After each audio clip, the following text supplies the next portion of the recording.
Good morning, friends, and welcome you all for the online worship of Bangalore South Church this morning. Even as we have gathered together in the presence of God, let's all turn our Bibles to the Epistle of Ephesians, chapter number 1, verses 4, 5, and 6. ಬೆಳಗಿನ ಹೊತ್ತಾರೆಯಲ್ಲಿ ನಾವೆಲ್ಲರೂ ದೇವರ ಪ್ರಸನ್ನತೆಯಲ್ಲಿ ಆತನನ್ನು ಆರಾಧಿಸುವುದಕ್ಕಾಗಿ ಸೇರಿ ಬಂದಿರುವಂತಹ ವೇಳೆಯಲ್ಲಿ ನಮ್ಮ ಸತ್ಯ ವೇದಗಳನ್ನು ಎಫೆಸದವರಿಗೆ ಬರೆದ ಪತ್ರಿಕೆ 1ನೇ ಅಧ್ಯಾಯ 4, 5 ಮತ್ತು 6ನೇ ವಾಕ್ಯವನ್ನು ಒಟ್ಟಾಗಿ ಓದಿಕೊಳ್ಳೋಣ. Epistle of Ephesians, chapter number 1, verses 4, 5, and 6. For he chose us in him before the creation of the world to be holy and blameless in his sight. In love he predestined us to be adopted as his sons through Christ Jesus, in accordance with his pleasure and will, to the praise of his glorious grace, which he has freely given us in the one he loves. Hallelujah. ದೇವರ ವಾಕ್ಯ ನಮಗೆ ಹೀಗೆ ಹೇಳುತ್ತದೆ, ದೇವರು ನಮ್ಮನ್ನು ಆರಿಸಿಕೊಂಡಿದ್ದು ಒಂದೇ ಒಂದು ಉದ್ದೇಶ, ನಾವು ಪರಿಶುದ್ಧರಾಗಿರಬೇಕು, ನಿರ್ದೋಷಿಗಳಾಗಿರಬೇಕೆಂಬುದಾಗಿ. ನಾವು ಆತನ ಮಕ್ಕಳಾಗಿರಬೇಕೆಂತ ಆತನು ಆಗಲೇ ಆಲೋಚನೆಯನ್ನು ಮಾಡಿ ನಮ್ಮನ್ನು ಪುತ್ರ ಸ್ವೀಕಾರ ಮಾಡಿಕೊಂಡು ತನ್ನ ಆ ಒಂದು ಕೃಪೆ ಕರುಣೆಗಳಿಂದ ಆತನು ತುಂಬಿಸಿದ್ದಾನೆಂಬುದಾಗಿ ದೇವರ ವಾಕ್ಯ ನಮಗೆ ಹೇಳುವಂತದ್ದಾಗಿದೆ. What a wonderful thing. You know, we all have a birthday, we all have a day, we all have a year, we all have a month when we came into this world. But the beauty of God is much more. Before you were born, you were already in the mind of Christ.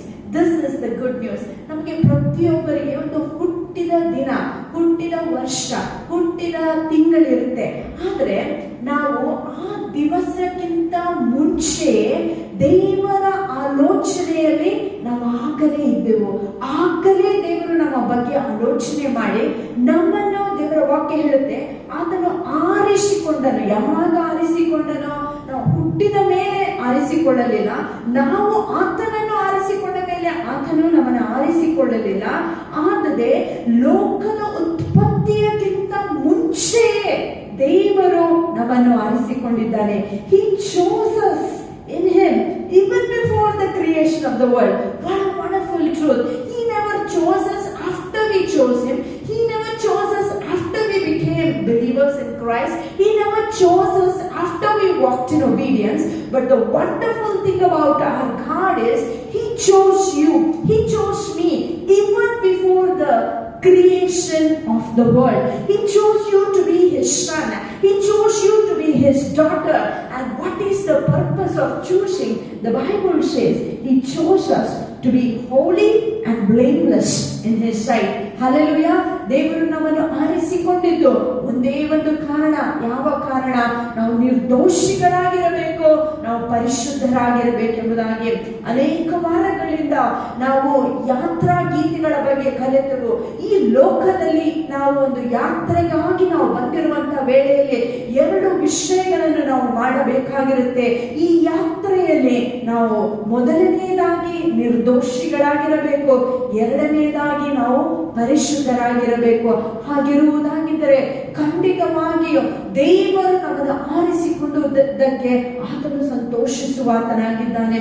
For a few weeks we have been meditating on pilgrim psalms, and this morning I would encourage you in our pilgrim journey, as God has already chosen us, he has made us his children, he has blessed us with every heavenly blessing and earthly blessing. And the Bible says the reason God chose us, number 1 is to be blameless, and number 2 to be holy.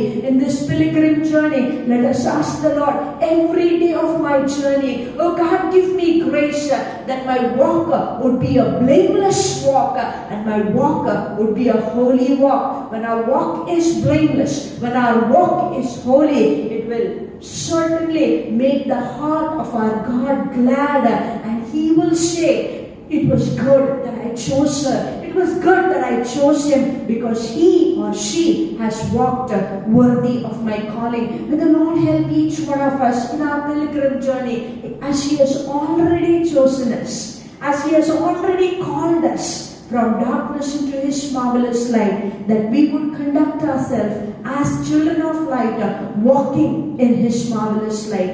Let us pray. Father, we just thank you, Lord God, even this morning that, Lord, your scripture says, even before the foundation of the earth, even before the creation of the world, that you called us, so Lord. You chose us to be your children.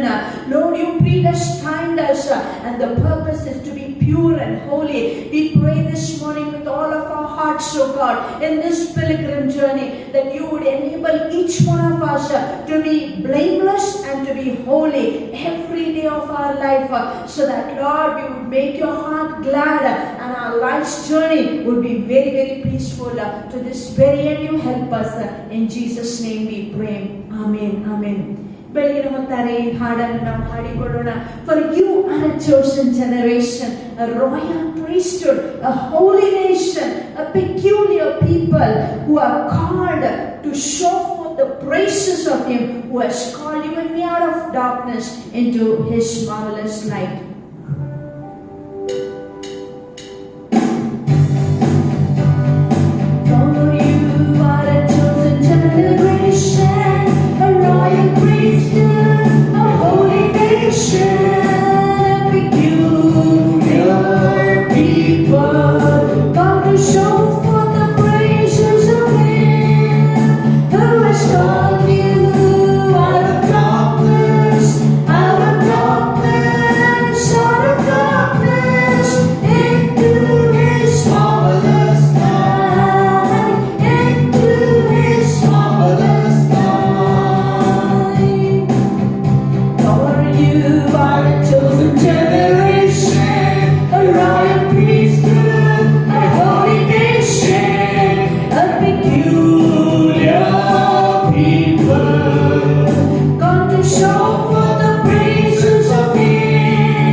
Is to be blameless and to be holy and to declare the praises of God both through our lips and through our life. One thing we need to do, not just praising God with our lips, but even through our lives, that we demonstrate to this world the praises of God who has called us out of darkness into His marvelous light. Hallelujah. We're going to sing this next Kannada song. It says, ನಾವು ಯೇಸುವಿನ ಮಗು, ಭಯವೇ ಇಲ್ಲ, ಎಂದೆಂದು ಸಂತೋಷ. ಏನಕ್ಕೆ ಸಂತೋಷ? ಏನಕ್ಕಂದ್ರೆ ಯೇಸು ಸ್ವಾಮಿ ನಮ್ಮನ್ನು ಆರಿಸಿಕೊಂಡಿದ್ದಾನೆ, ಮಗನಾಗಿ ಆತನು ನಮ್ಮನ್ನು ಆರಿಸಿಕೊಂಡಿದ್ದಾನೆ. ತನ್ನ ಸ್ವಂತ ರಕ್ತದಿಂದ ನಮ್ಮ ಪಾಪಗಳನ್ನೆಲ್ಲ ತೊಳೆದಿದ್ದಾನೆ.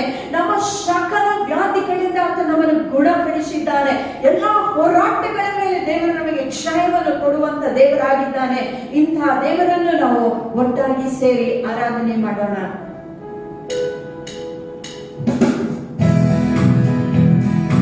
ನಾನು ಯೇಸುವಿನ ಮಗು, ಭಯವೇ ಇಲ್ಲ, ಎಂದೆಂದು ಸಂತೋಷವೇ.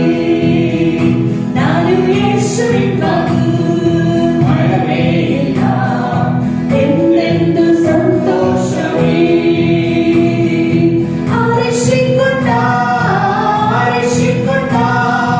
ಮಗನಾಗಿ ಆರಿಸಿಕೊಂಡ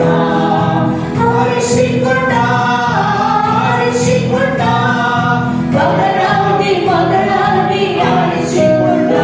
ನಾನು ಯೇಸುವಿನ ಮಗು, ಭಯವೇ ಇಲ್ಲ, ಎಂದೆಂದು ಸಂತೋಷವೇ. ನಾನು ಯೇಸುವಿನ ಮಗು, ಭಯವೇ ಇಲ್ಲ, ಎಂದೆಂದು ಸಂತೋಷವೇ. ಕೊಳೆಯಲ್ಪಟ್ಟೆ ಯೇಸುವಿನ ರಕ್ತದಿಂದ, ಕೊಳೆಯಲ್ಪಟ್ಟೆ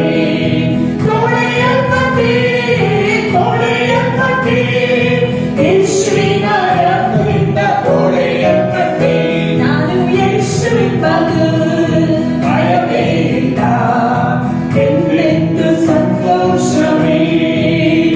ನಾನು ಯೇಸುವಿನ ಮಗು, ಭಯವೇ ಇಲ್ಲ, ಎಂದೆಂದು ಸಂತೋಷವೇ.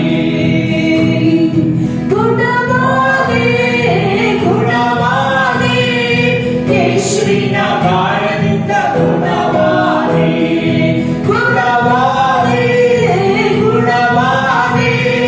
ಯೇಸುವಿನ ಗಾಯದಿಂದ, ಗುಣವಾದೆ.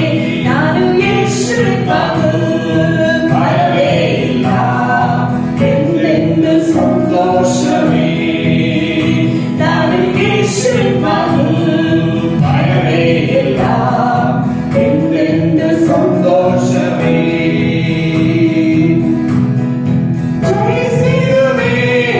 ಜಯಿಸಿರುವೆ ಸೈತಾನನನ್ನು, ಜಯಿಸಿರುವೆ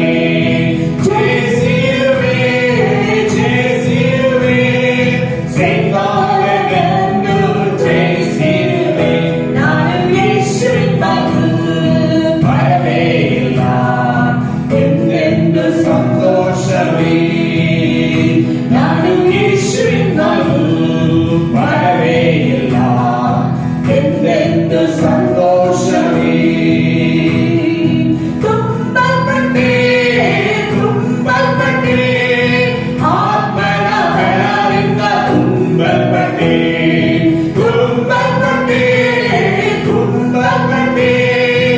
ಆತ್ಮನ ಬಲದಿಂದ, ತುಂಬಲ್ಪಟ್ಟೆ. ನಾನು ಯೇಸುವಿನ ಮಗು, ಭಯವೇ ಇಲ್ಲ, ಎಂದೆಂದು ಸಂತೋಷವೇ. ನಾನು ಯೇಸುವಿನ ಮಗು, ಭಯವೇ ಇಲ್ಲ, ಎಂದೆಂದು ಸಂತೋಷವೇ. ಎಂದೆಂದು ಸಂತೋಷವೇ, ಎಂದೆಂದು ಸಂತೋಷವೇ. Heavenly Father, we just thank you for this wonderful morning.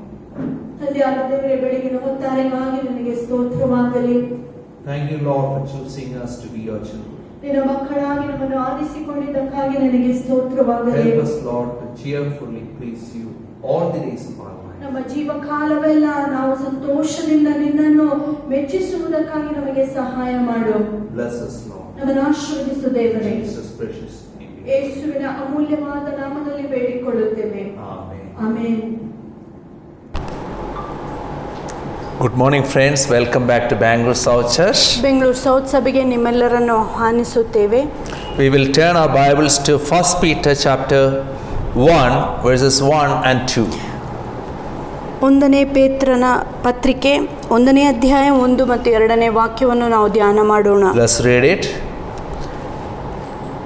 Peter, an apostle of Jesus Christ, to God's elect, strangers in the world, scattered throughout Pontus, Galatia, Cappadocia, Asia, and Bithynia, who have been chosen according to the foreknowledge of God the Father through the sanctifying work of the Spirit, for obedience to Jesus Christ and sprinkling by His blood.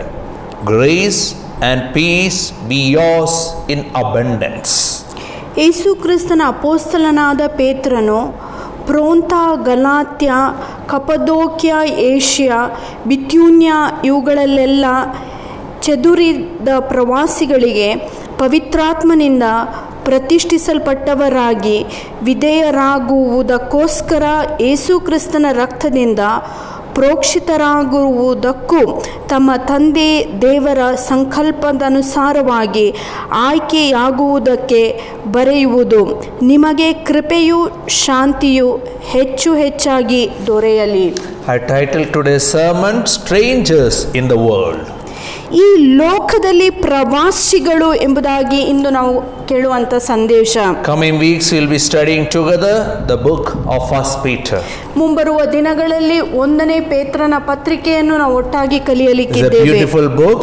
ಇದು ಒಂದು ಸುಂದರವಾದಂತಹ ಪತ್ರಿಕೆ. It has a message and it is a warning. ಇದರಲ್ಲಿ ಒಂದು ಸಂದೇಶವಿದೆ ಮತ್ತು ಎಚ್ಚರಿಕೆ ಮಾತಿದೆ. The message is stand fast. ಇಲ್ಲಿ ಇರುವಂತ ಸಂದೇಶವೇನೆಂದರೆ ಸ್ಥಿರಚಿತ್ತವಾಗಿ ನಿಲ್ಲಿರಿ. And the warning is hard times are upon us. ಎಚ್ಚರಿಕೆಯ ಮಾತೇನೆಂದರೆ ಮುಂಬರುವಂತ ದಿನಗಳು ಕಷ್ಟಕರವಾದ ದಿನಗಳಾಗಿರುತ್ತವೆ. Charles Dickens wrote one book, Charles Dickens ಎಂಬವರು ಒಂದು ಪುಸ್ತಕವನ್ನು ಬರೆದಿದ್ದಾರೆ, The Tale of Two Cities. 2 ಪಟ್ಟಣಗಳ ಕತೆ. In that he mentions ಆತನು ಈ ಒಂದು ಪುಸ್ತಕದಲ್ಲಿ ಹೇಳುವುದೇನೆಂದರೆ, these are the best of the times and these are the worst of the times. ಈ ದಿನಗಳು ಉತ್ತಮವಾದ ದಿನಗಳಾಗಿದೆ, ಅದೇ ರೀತಿಯಲ್ಲಿ ಈ ದಿನಗಳು ಕಷ್ಟಕರವಾದ And that is ದಿನಗಳಾಗಿರುತ್ತವೆ. true about the church.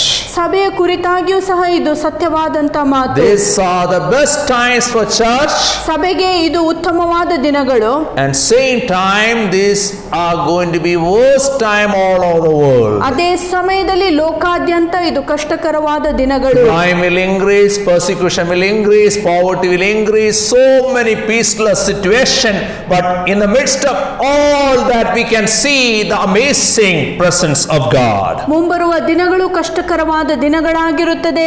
ಅನೇಕ ಕಷ್ಟಗಳು ಜನರಿಗೆ ಸಂಭವಿಸಲಿಕ್ಕಿದೆ. ಬಡತನವು ಹೆಚ್ಚಾಗುತ್ತದೆ, ಅನೇಕ ದುಷ್ಕೃತ್ಯಗಳು ಹೆಚ್ಚಾಗುತ್ತದೆ. ಆ ಕಷ್ಟಕರವಾದ ದಿನಗಳು ನಮ್ಮೆದುರಿಗುಂಟು. Today we are dealing with the greeting part of 1 Peter. ಮೊದಲನೆಯ ಪೇತ್ರದನ್ನ ಮೊದಲನೆಯ 1ನೆಯ ಭಾಗವನ್ನು ನಾವು ಕಲಿಯುತ್ತಾ To ಇದ್ದೇವೆ. understand this, I am asking 5 questions. ಈ ಒಂದು ಪುಸ್ತಕವನ್ನು ಅರ್ಥೈಸಿಕೊಳ್ಳುವುದಕ್ಕೆ ನಾನು 5 ಪ್ರಶ್ನೆಗಳನ್ನು ಕೇಳುತ್ತಿದ್ದೇನೆ. First question number 1, who wrote this book? ಮೊದಲನೇ ಪ್ರಶ್ನೆ, ಈ ಪುಸ್ತಕವನ್ನು ಯಾರು ಬರೆದರು? Verse 1, it says, Peter, an apostle of Jesus Christ. ಮೊದಲನೇ ವಾಕ್ಯ ಹೀಗೆ ಹೇಳುತ್ತದೆ, ಯೇಸು ಕ್ರಿಸ್ತನ ಅಪೋಸ್ತಲನಾದ ಪೇತ್ರನು. Peter and Paul, both of them, they address people while they wrote that they are an apostle. ಪ್ರತಿ ಸಾರಿ ಪೇತ್ರ, ಪೌಲನವರು ಅವರೆಲ್ಲರೂ ಪುಸ್ತಕವನ್ನು ದೇವರ ಜನರಿಗೆ ಬರೆಯುವಾಗ ಅವರು ತಮ್ಮನ್ನೇ ತಾವು ಅಪೋಸ್ತಲರೆಂಬುದಾಗಿ ಕರೆಯುತ್ತಾ ಇದ್ದರು. Peter is an amazing man. ಪೇತ್ರನು ಆತನು ಒಬ್ಬ ವಿಶೇಷವಾದ ವ್ಯಕ್ತಿಯಾಗಿದ್ದಾನೆ. One day he told Jesus, you are the son of the living God. ಒಂದು ದಿನ ಯೇಸು ಸ್ವಾಮಿಗೆ ಆತನು ಹೀಗೆ ಹೇಳುತ್ತಾನೆ, ನೀನೇ ಸಜೀವ ದೇವರ ಪುತ್ರನಾಗಿದ್ದೆ. When he said that, Jesus said, this revelation is from God the Father, and he got actually 100% marks for that. ಆತನು ಹೀಗೆ ಹೇಳಿದಾಗ ಯೇಸು ಆತನಿಗೆ ಹೀಗೆ ಹೇಳುತ್ತಾನೆ, ಖಂಡಿತವಾಗಿ ಈ ಜ್ಞಾನವು ತಂದೆಯಿಂದ ಬಂದಂತಹ ಜ್ಞಾನ ಎಂಬುದಾಗಿ. Then immediately after that Jesus started talking about suffering. ಆನಂತರ ತಕ್ಷಣವೇ ಯೇಸು ಸ್ವಾಮಿ ಸಂಕಷ್ಟಗಳ ಕುರಿತಾಗಿ ಮಾತನಾಡಿದಾಗ Peter was upset and he started scolding Jesus. ಪೇತ್ರನಿಗೆ ಖಂಡಿತವಾಗಿ ಬೇಸರವಾಗಿ ಆತನು ಯೇಸುವನ್ನು ಗದರಿಸಲು ಆರಂಭಿಸುತ್ತಾನೆ. Jesus rebuked him publicly in front of everybody, and Jesus told him, "Get behind me, Satan." ಯೇಸು ಸ್ವಾಮಿ ಎಲ್ಲರ ಮುಂದೆ ಆತನನ್ನು ಗದರಿಸಿ ಹೀಗೆ ಹೇಳುತ್ತಾನೆ, ಸೈತಾನನೇ ನನ್ನನ್ನು ಬಿಟ್ಟು ತೊಲಗು. That is 0 marks. ಆತನು ಯಾವ ಅಂಕವನ್ನು ಅಲ್ಲಿ ಪಡೆಯಲಿಲ್ಲ. One moment 100, then next moment 0 marks. ಒಂದು ಸಾರಿ ಆತನಿಗೆ 100ರಷ್ಟು ಅಂಕ ಸಿಕ್ಕಿತು, ಎರಡನೇ ಸಾರಿ ಶೂನ್ಯವೇ. One day he saw Jesus walking over the water. ಒಂದು ದಿನ ಯೇಸು ಸ್ವಾಮಿ ನೀರಿನ ಮೇಲೆ ನಡೆಯುವುದನ್ನು ನೋಡುತ್ತಾನೆ. He was so excited, he jumped out and he too walked. ಆತನು ತುಂಬಾ ಸಂತೋಷದಿಂದ ತಕ್ಷಣ ನೀರಿನೊಳಗೆ ಜಿಗಿಯುತ್ತಾನೆ, ನಂತರ ಆತನು ನಡೆಯಲು ಆರಂಭಿಸುತ್ತಾನೆ. There again he got 100% marks. ಅಲ್ಲಿಯೂ ಸಹ ಆತನು 100ಕ್ಕೆ 100ರಷ್ಟು ಅಂಕವನ್ನು ಪಡೆದುಕೊಳ್ಳುತ್ತಾನೆ. Immediately storm appeared. ತಕ್ಷಣವೇ ಅಲ್ಲಿ ಒಂದು ಬಿರುಗಾಳಿ. He started observing the storms and waves, and this experienced fisherman started drowning.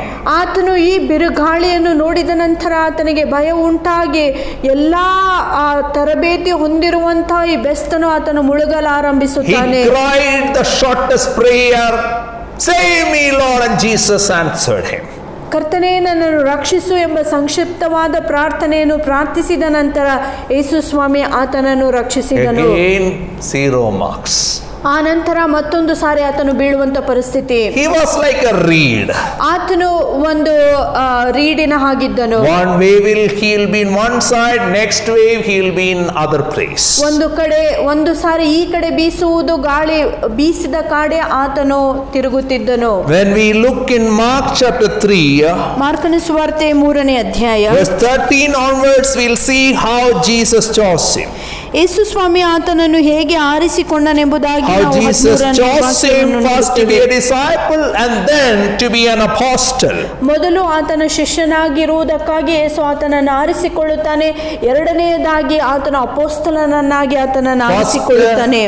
He had to be a person who takes instruction from his master, and then later he will be a sent out one to proclaim the gospel of Jesus Christ. ಮೊದಲು ಆತನು ಯೇಸುವಿನ ಶಿಷ್ಯನಾಗಿ ಆತನ ಮಾರ್ಗದರ್ಶನವನ್ನು ಪಡೆದುಕೊಳ್ಳುವುದನ್ನು ಕಲಿಯಬೇಕು, ಆನಂತರ ಯೇಸುವಿನ ಅಪೊಸ್ತಲನಾಗಿರುವುದಕ್ಕಾಗಿ ಕಳುಹಿಸಲ್ಪಟ್ಟಿದ್ದಾನೆ. Verse 13, Mark chapter 3, verse 13, Jesus went up on a mountain side and called to him those he wanted, and they came to him.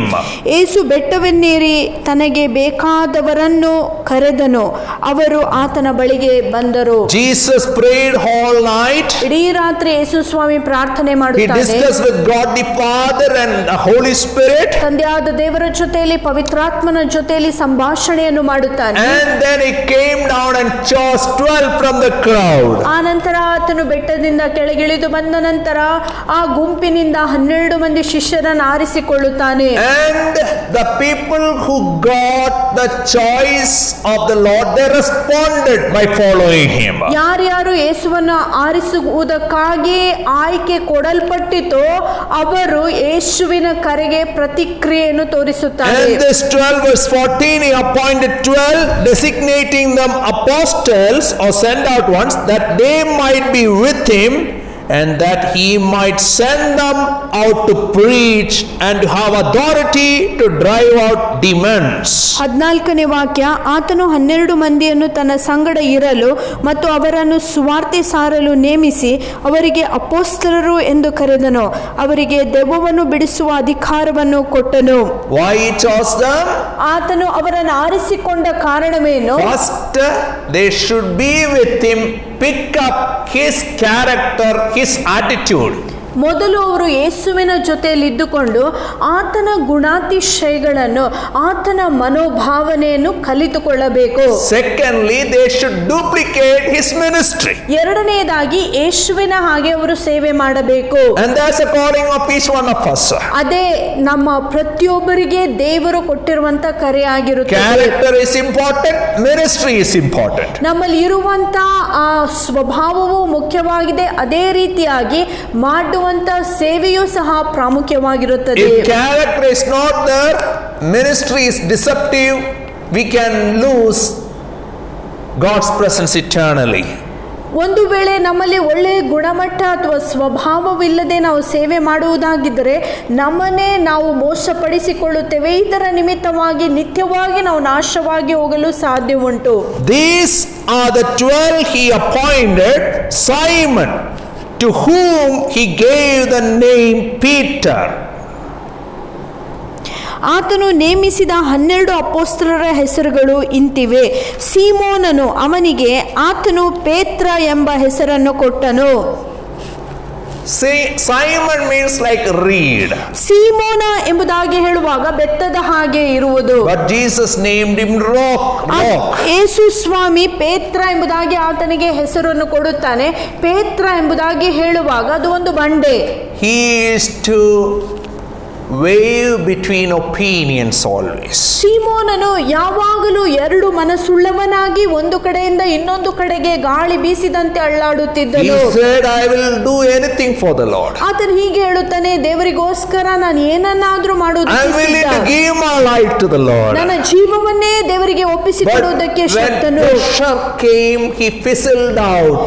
ಆದರೆ ಒತ್ತಡವು ಆತನ ಜೀವಿತದಲ್ಲಿ ಬಂದಾಗ ಆತನು ಬಿದ್ದು ಹೋಗುತ್ತಿದ್ದನು. He just denied Jesus, cursed Jesus, and he said, I am not belonging to Jesus. ಆತನು ಯೇಸುವನ್ನೇ ಶಪಿಸಿ ನಾನು ಯೇಸುವಿನ ಗುಂಪಿನಿಗೆ ಸೇರಿಲ್ಲ ಎಂಬುದಾಗಿ ಆತನು ಹೇಳುತ್ತಾನೆ. Jesus knew very well what all he is going to do. ಯೇಸು ಸ್ವಾಮಿಗೆ ಸರಿಯಾಗಿ ಗೊತ್ತಿತ್ತು ಪೇತ್ರನ ಸ್ವಭಾವ ಎಂಥದ್ದೆಂಬುದಾಗಿ. And that's why in Luke chapter 22 Jesus gave him a prophecy. ಆದ್ದರಿಂದ ಲೂಕನ ಸುವಾರ್ತೆ 22ನೇ ಅಧ್ಯಾಯದಲ್ಲಿ ಯೇಸು ಆತನಿಗೆ ಒಂದು ಪ್ರವಾದನೆ ಮಾತನ್ನು ಹೇಳುತ್ತಾನೆ. Luke chapter 22 verse 31 and 32.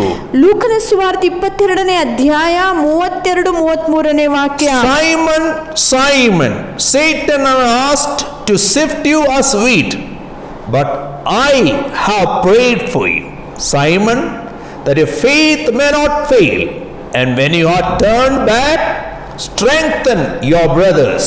ಸೀಮೋನನೇ ಸೀಮೋನನೇ, ಈಗೋ ಸೈತಾನನು ನಿನ್ನನ್ನು ಗೋಧಿಯಂತೆ ತೂರಬೇಕೆಂದು ಅಪ್ಪಣೆ ಕೇಳಿದ್ದಾನೆ. ಆದರೆ ನಿನ್ನ ನಂಬಿಕೆಯು ಕುಂದದಂತೆ ನಾನು ನಿನಗೋಸ್ಕರ ಬೇಡಿಕೊಂಡಿದ್ದೇನೆ. ನೀನು ನನ್ನ ಕಡೆಗೆ ತಿರುಗಿಕೊಂಡ ಮೇಲೆ ನಿನ್ನ ಸಹೋದರರನ್ನು ಬಲಪಡಿಸು ಎಂದು ಹೇಳಿದನು. Simon Peter, he knew from life experience. Simon ಪೇತ್ರನಿಗೆ ತನ್ನ ಜೀವಿತದ ಅನುಭವದಿಂದ ಈ ವಿಷಯ ಗೊತ್ತಿತ್ತು. It's easy to preach, but when practicing, when pressure comes, even strong people who walked with Jesus and experienced Jesus can give up their faith. ಪ್ರಸಂಗ ಮಾಡುವುದು ಬಹಳಷ್ಟು ಸುಲಭ, ಆದರೆ ಜೀವಿತಗಳಲ್ಲಿ ಕಷ್ಟಗಳು ಹಿಂಸೆಗಳು ಬರುವಂಥ ಸಮಯದಲ್ಲಿ ಯೇಸು ಸ್ವಾಮಿಯ ಜೊತೆಯಲ್ಲೇ ಇದ್ದಂಥ ಬಲವಾದ ಜನರು ಸಹ ನಂಬಿಕೆಯಲ್ಲಿ ಬಿದ್ದು ಹೋಗುವುದಕ್ಕೆ ಸಾಧ್ಯತೆ ಇದೆ ಎಂಬುದಾಗಿ ಪೇತ್ರನು ಕಲಿಸುತ್ತಾ ಇದ್ದಾನೆ. The resurrected Jesus made every effort to restore Peter, and he got restored, and he entered into that restoration ministry. ಪುನರುತ್ಥಾನ ಹೊಂದಿದಂಥ ಯೇಸು ಸ್ವಾಮಿ ಇನ್ನೊಂದು ಸಾರಿ ಪೇತ್ರನನ್ನು ಪುನರ್ಸ್ಥಾಪಿಸುತ್ತಾನೆ. ಆ ನಂತರ ಈ ಪೇತ್ರನೇ ಅನೇಕರನ್ನು ಪುನರ್ಸ್ಥಾಪನೆಯ ಸೇವೆಯಲ್ಲಿ ಮುನ್ನಡೆಸುತ್ತಾನೆ. 1 Peter 5 verse 1. 1 ಪೇತ್ರ 5ನೇ ಅಧ್ಯಾಯದ 1ನೇ ವಾಕ್ಯ. Where he claims that he is a witness to Christ's sufferings. ಅಲ್ಲಿ ಆತನು ಹೀಗೆ ಹೇಳುತ್ತಾನೆ, ಕ್ರಿಸ್ತನ ಶ್ರಮೆಗಳಿಗೆ ನಾನು ಸಾಕ್ಷಿಯಾಗಿದ್ದೇನೆಂಬುದಾಗಿ. He has witnessed every sufferings of Christ. ಕ್ರಿಸ್ತನ ಎಲ್ಲಾ ಶ್ರಮೆಗಳನ್ನು ಆತನು ಕಣ್ಣಾರೆ ಕಂಡಿದ್ದಾನೆ. And not only that, he says, one who also will share in the glory to be revealed. ಅಷ್ಟು ಮಾತ್ರವಲ್ಲ, ಪ್ರತ್ಯಕ್ಷವಾಗಿರುವಂತ ಪ್ರಭಾವದ ಪಾಲುಗಾರನ ನಾನಾಗಿರುತ್ತೇನೆ ಎಂಬುದಾಗಿ ಪೇತ್ರನು He knows in this world we'll have pain and suffering, injustice after injustice can happen, but one thing he is sure, that he has a living hope Because his God is not a dead God, he is not in grave, he is resurrected and is alive forevermore. ಪೇತ್ರನಿಗೆ ಒಂದು ವಿಷಯ ಗೊತ್ತುಂಟು, ಅದೇನೆಂದರೆ ಈ ಲೋಕದಲ್ಲಿ ನಮಗೆ ಕಷ್ಟಗಳುಂಟು, ಹಿಂಸೆಗಳುಂಟು. ಆದರೆ ಹಿಂಸೆಗಳು ಕಷ್ಟಗಳೇ ಕೊನೆಯಲ್ಲ. ಪುನರುತ್ಥಾನ ಹೊಂದಿದಂತ ಯೇಸು ಈ ಲೋಕದಲ್ಲಿ ಎಲ್ಲಾ ವಿಷಯಗಳ ಮೇಲೆ ಜಯವನ್ನು ಕೊಡುವುದಕ್ಕೆ ಶಕ್ತನಾಗಿದ್ದಾನೆ. AD 64 to 67 was very troublesome years for Christians. AD 62ನೇ ಇಸ್ವಿಯಿಂದ 67ನೇ ಇಸ್ವಿಯವರೆಗೆ ಕ್ರೈಸ್ತ ಜನಾಂಗಕ್ಕೆ ಒಂದು ಕಷ್ಟಕರವಾದ ದಿನಗಳು ಅದಾಗಿದ್ದವು. First of all, they were not recognized as an official religion. ಪ್ರಥಮವಾಗಿ ಅವರ ಧರ್ಮವು ಎಲ್ಲರೂ ಸ್ವೀಕರಿಸಿರುವಂತ ಧರ್ಮವಾಗಿರಲಿಲ್ಲ. Emperor Nero put fire in Rome and then put the blame on Christians. ನೀರೋ ಎಂಬ ಆ ಸೇನಾಧಿಪತಿಯು, ಆ ಅರಸನು, ಆತನು ಈ ಒಂದು ರೋಮ್ ಪಟ್ಟಣಕ್ಕೆ ಬೆಂಕಿಯನ್ನು ಹಚ್ಚಿಬಿಟ್ಟು ಆ ಒಂದು ಅಪವಾದವನ್ನು ಕ್ರೈಸ್ತರ ಮೇಲೆ ಆತನು ಹಾಕಿದನು. Severe persecution came. ಈ ನಿಮಿತ್ತವಾಗಿ ಕ್ರೈಸ್ತರಿಗೆ ಒಂದು ಮಹಾ ಹಿಂಸೆಯ ಕಾಲ ಉಂಟಾಯಿತು. Peter and Paul all were killed between 64 to 67 AD. 64ರಿಂದ 67 ಕ್ರಿಸ್ತ ಪೂರ್ವ ಈ ಒಂದು ಶತಮಾನದಲ್ಲಿ ಪೇತ್ರನು, ಪೌಲರು, ಅನೇಕ ಅಪೊಸ್ತಲರು ರಕ್ತಸಾಕ್ಷಿಗಳಾದರು. So Peter wrote this book just before this persecution time. ಆ ಕಾರಣದಿಂದ ಪೇತ್ರನು ಈ ಮಹಾ ಹಿಂಸೆಯ ಕಾಲಕ್ಕಿಂತ ಸ್ವಲ್ಪ ದಿನಗಳ ಹಿಂದೆಯೇ ಈ ಪುಸ್ತಕವನ್ನು ಬರೆದಿದ್ದನು. Peter was brought up in northern part of Israel called Galilee, undeveloped area, and he is brought up in that fisherman town called Bethsaida. ಪೇತ್ರನು ಬೆತ್ಸೈದ ಎಂಬ ಆ ಊರಿನಲ್ಲಿ ಗಲಿಲಾಯ ಪ್ರಾಂತ ಅಂದರೆ ಇಸ್ರಾಯೇಲ್ ದೇಶದ ಉತ್ತರ ಭಾಗದಲ್ಲಿ ಆತನು ಜನಿಸಿದನು.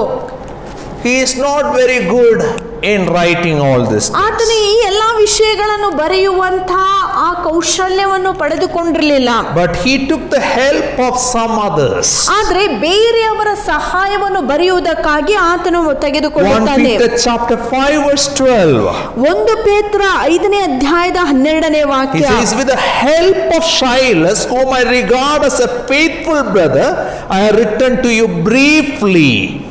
ಆತನು ಹೀಗೆ ಹೇಳುತ್ತಾನೆ, ನಿಮಗೆ ನಂಬಿಗಸ್ತನಾದ ಸಹೋದರನೆಂದು ನಾನು ಎಣಿಸುವ ಸಿಲ್ವಾನನ ಸಹಾಯದಿಂದ ಸಂಕ್ಷಿಪ್ತವಾಗಿ ಇದನ್ನು ಬರೆದಿದ್ದೇನೆ. So content is Peter's.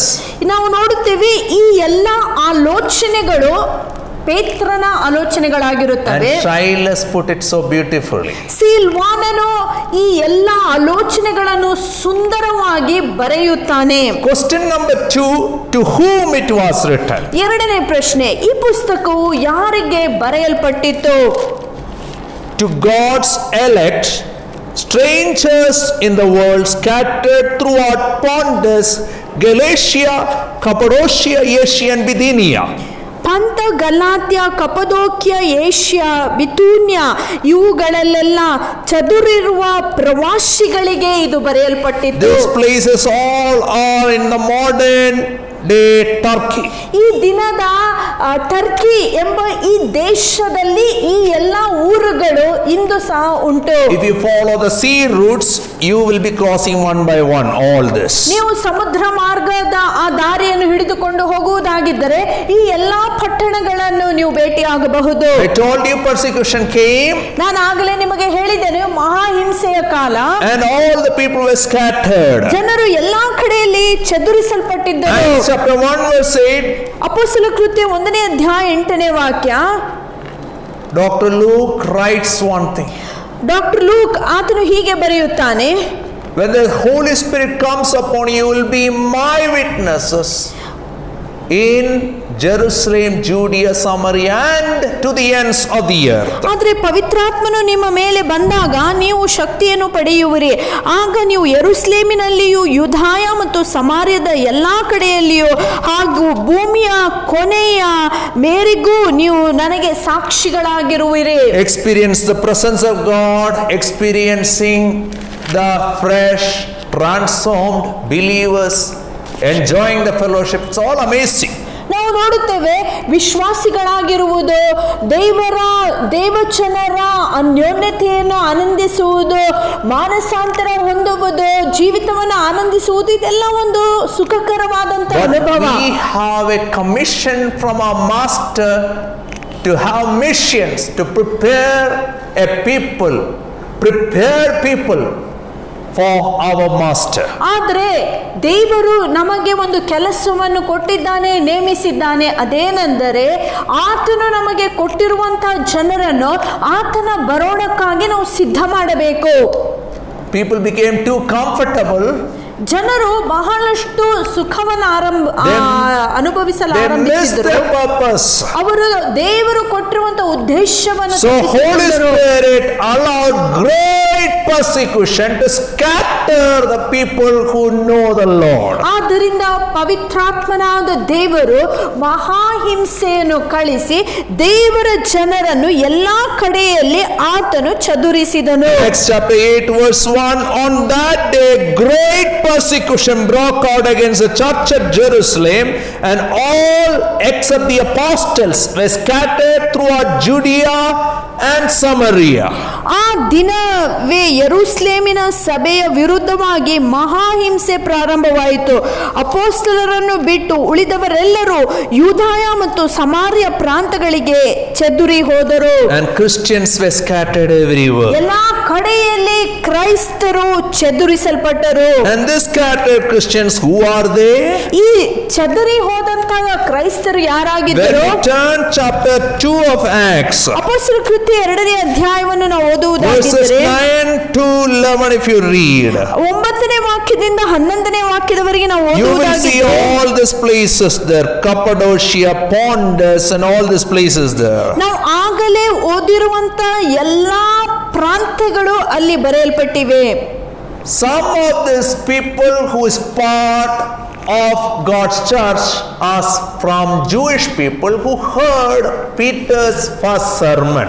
ಕೆಲವು ಜನರು ಚದುರಿ ಹೋದಂತ ಜನರೆಂದರೆ ಆ ದಿನದಂದು ಪವಿತ್ರಾತ್ಮನು ಬಂದಂತಹ ದಿನದಂದು ಪೇತ್ರನು ಮಾಡಿರುವಂತ ಪ್ರಸಂಗವನ್ನು ಕೇಳಿರುವವರು ಕೆಲವರಾಗಿದ್ದರು. ಅವರು ಯಹೂದ್ಯ ಜನರಾಗಿದ್ದರು. So not only Jewish people was there in the church, there was people who are from other communities, non-Jewish people. ಕೇವಲ ಯಹೂದ್ಯರು ಮಾತ್ರವೇ ಸಭೆಯ ಭಾಗವಾಗಿರಲಿಲ್ಲ, ಅನ್ಯ ಜನರು ಸಹ ಸಭೆಯಲ್ಲಿ ಭಾಗವಾಗಿದ್ದರು. But all the people who came inside the church were transformed people. ಆದರೆ ಸಭೆ ಒಳಗಡೆ ಬಂದಂತ ಪ್ರತಿಯೊಬ್ಬರು ಬದಲಾವಣೆ ಹೊಂದಿದಂತ ಜನರಾಗಿದ್ದರು. God is not interested in head number.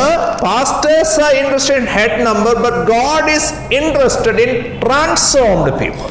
ದೇವರು ಆತನು ಎಷ್ಟು ಸಂಖ್ಯೆ ಜನರು ಬರುತ್ತಾ ಇದ್ದಾರೆ ಎಂಬುದಾಗಿ ಆಲೋಚನೆ ಮಾಡಲ್ಲ. ಸಭಾಪಾಲಕರಿಗೆ ಆಲೋಚನೆ ಇರಬಹುದು, ಆದರೆ ದೇವರ ಬಯಕೆ ಏನೆಂದರೆ ಸಭೆಗೆ ಬರುವಂತವರಲ್ಲಿ ಎಷ್ಟು ಜನರ ಬದಲಾವಣೆ ಹೊಂದಿದ್ದಾರೆ. Gospel should transform our thinking. ದೇವರ ವಾಕ್ಯವು ನಮ್ಮ ಆಲೋಚನೆಯನ್ನು It ಬದಲಾಯಿಸಬೇಕು. should transform our longing.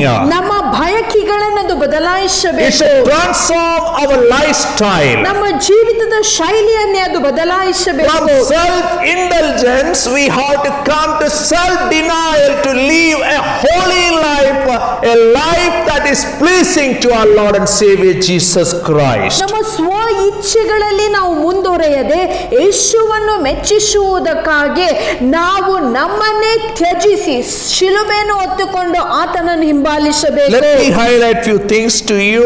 1 Peter chapter 1:14 onwards, 14 to 18, you can see, as obedient children, do not conform to the evil desires you had when you lived in ignorance. 1 ಪೇತ್ರ 2ನೇ ಅಧ್ಯಾಯ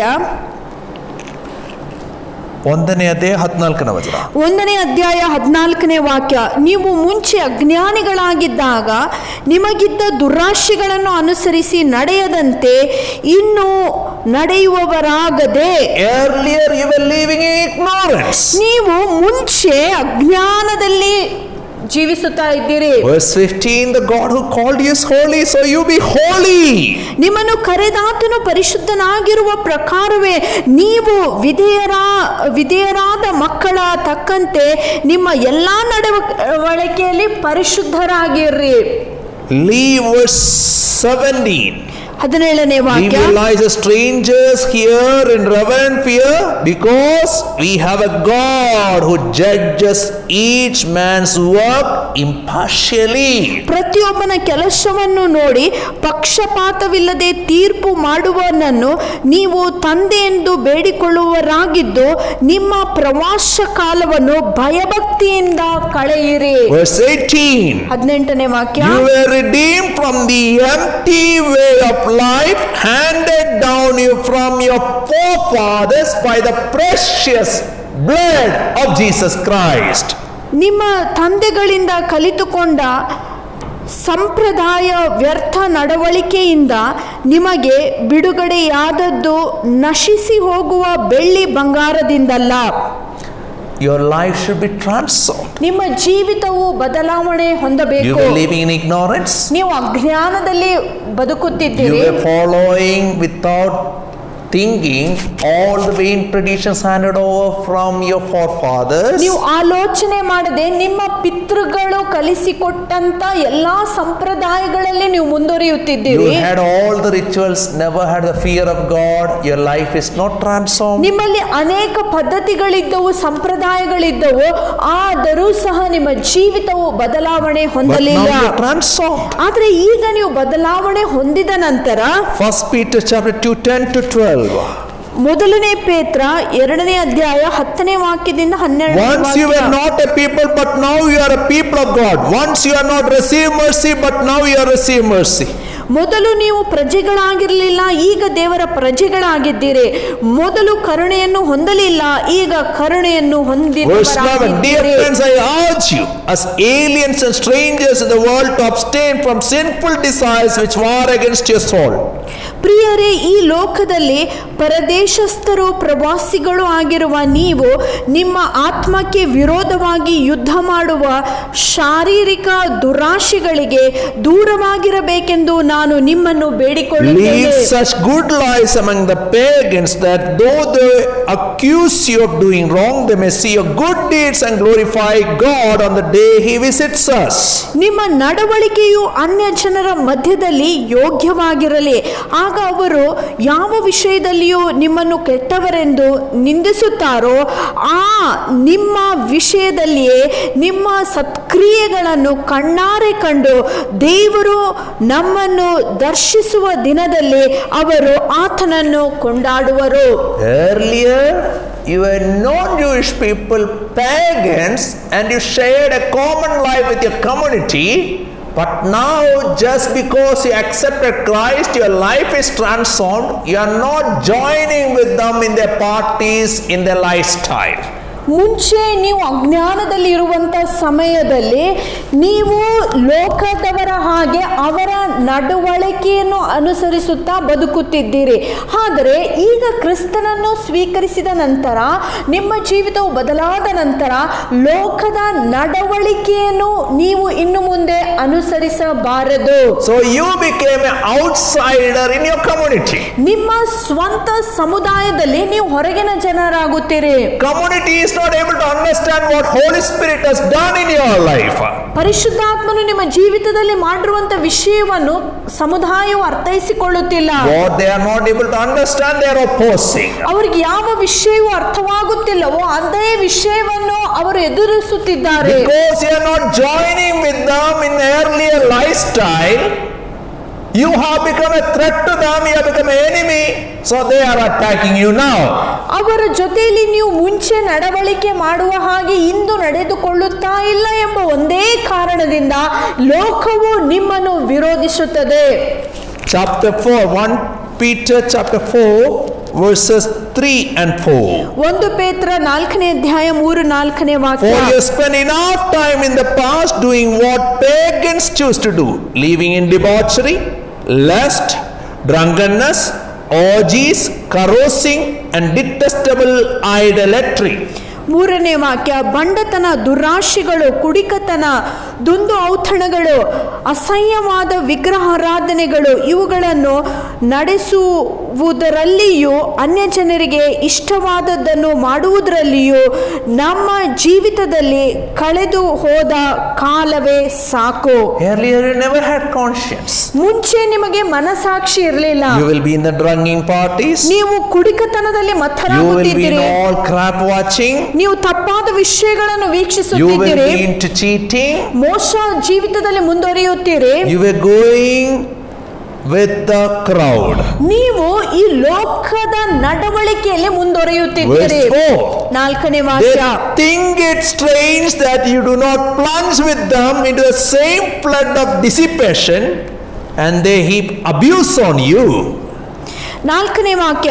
ತಾವು ಮಾಡುವ ಅಪರಿಮಿತವಾದ ಪಂಟಗತಿಗಳಲ್ಲಿ ನೀವು ಅವರೊಂದಿಗೆ ಓಡದೆ ಇದ್ದದ್ದಕ್ಕೆ ಅವರು ಆಶ್ಚರ್ಯಪಟ್ಟು ನಿಮ್ಮನ್ನು ದೂಷಿಸುತ್ತಾರೆ. Because you are not going with the crowd now, the crowd is isolated you.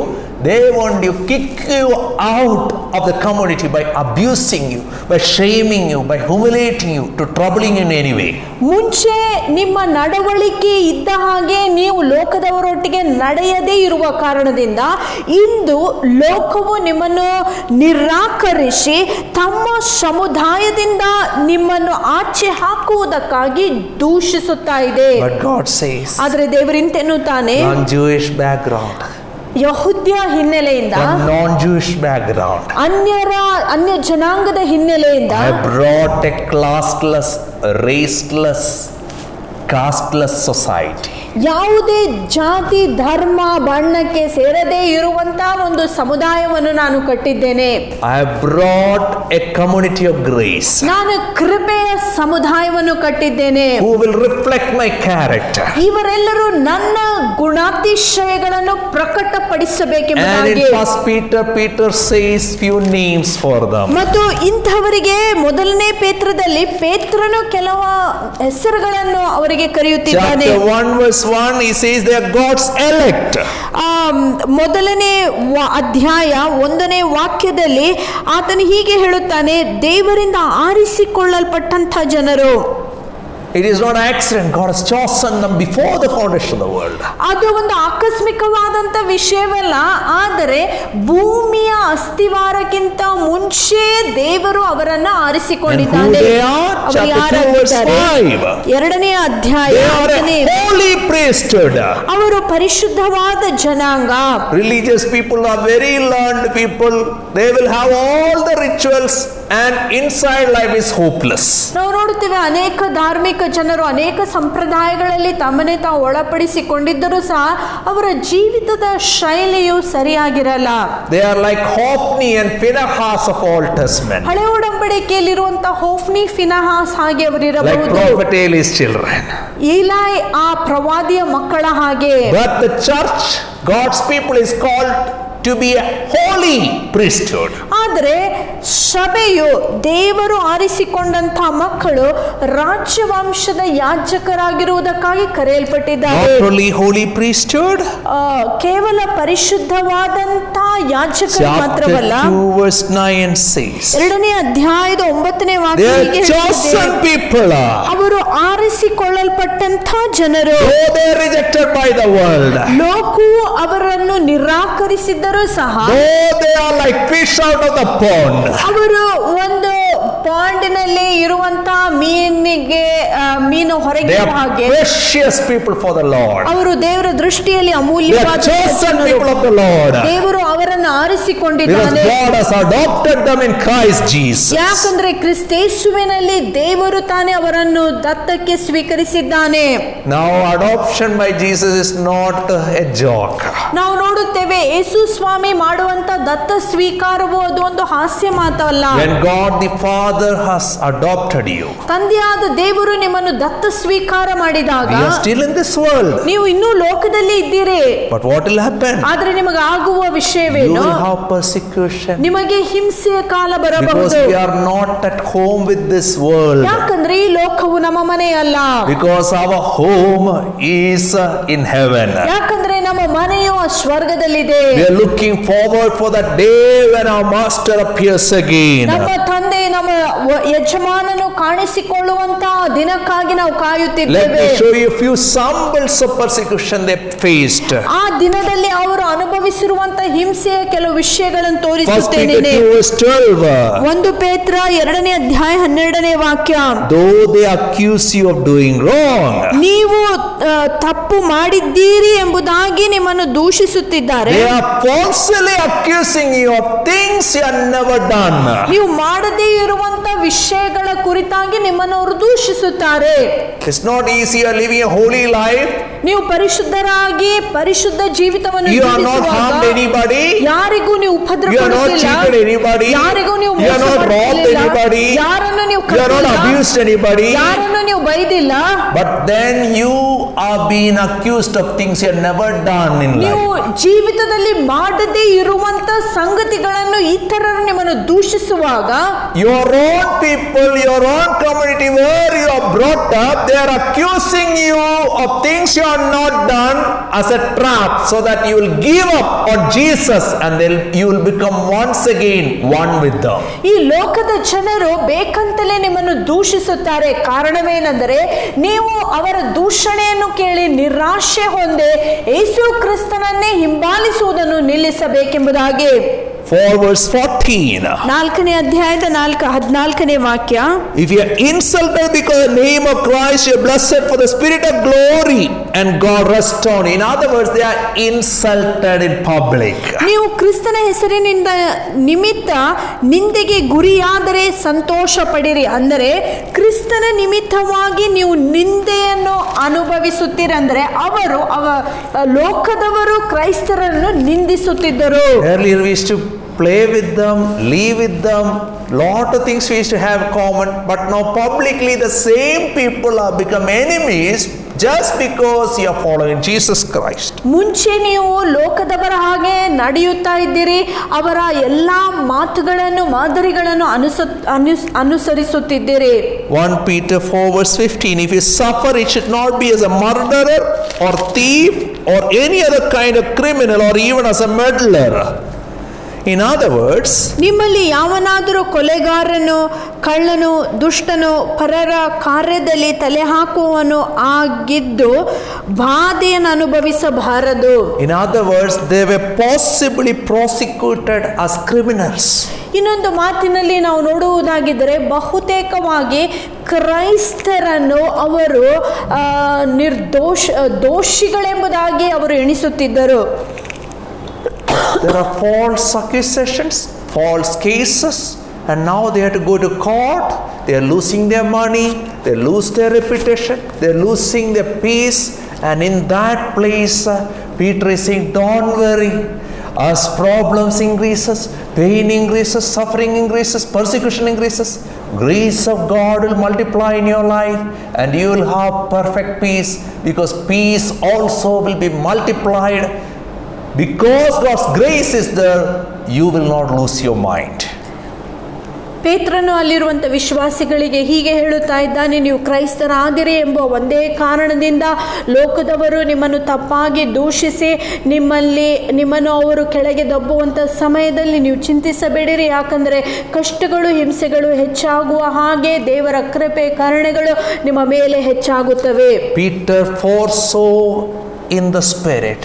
ಪೇತ್ರನು ಆಗಲೇ ತನ್ನ ಆತ್ಮದಲ್ಲಿ ಮುಂಚೆ In ನೋಡಿದ್ದನು. the coming days, persecution will intensify. ಮುಂಬರುವ ದಿನಗಳಲ್ಲಿ ಮಹಾಹಿಂಸೆ People ದಿನಗಳಾಗಿರುತ್ತವೆ. become more cruel. ಜನರು ಇನ್ನೂ ಕ್ರೂರಿಗಳಾಗುತ್ತಾರೆ. And it will spread across the whole world. ಲೋಕಾದ್ಯಂತ ಇದು ಚದುರಿ ಹೋಗುವಂತಹ ವಿಷಯವಾಗಿದೆ. And that's why Peter is writing this book. ಆದ್ದರಿಂದಲೇ ಪೇತ್ರನು ಈ ಪುಸ್ತಕವನ್ನು ಬರೆಯುತ್ತಿದ್ದಾನೆ. Question number 3, why was it written? ಮೂರನೇ ಪ್ರಶ್ನೆ, ಈ ಒಂದು ಪುಸ್ತಕವು ಏನಕ್ಕೆ 1 ಬರೆಯಲ್ಪಟ್ಟಿತು? Peter 1:6 will have the partial answer. 1 ಪೇತ್ರ 1ನೇ ಅಧ್ಯಾಯದ 6ನೇ ವಾಕ್ಯದಲ್ಲಿ ಇದಕ್ಕೆ ಉತ್ತರ ನಮಗೆ In ಸಿಗಬಹುದು. this you greatly rejoice, though now for a little while you may have had to suffer grief in all kinds of trials. ನೀವು ಸದ್ಯಕ್ಕೆ ಸ್ವಲ್ಪ ಕಾಲ ಅಗತ್ಯವಿದ್ದಲ್ಲಿ ನಾನಾ ಕಷ್ಟಗಳಲ್ಲಿ ದುಃಖಿಸುವವರಾಗಿದ್ದು ಬಹಳವಾಗಿ ಹರ್ಷ ಪಡುವವರಾಗಿರುತ್ತೀರಿ. What he says? You greatly rejoice because you have a living hope.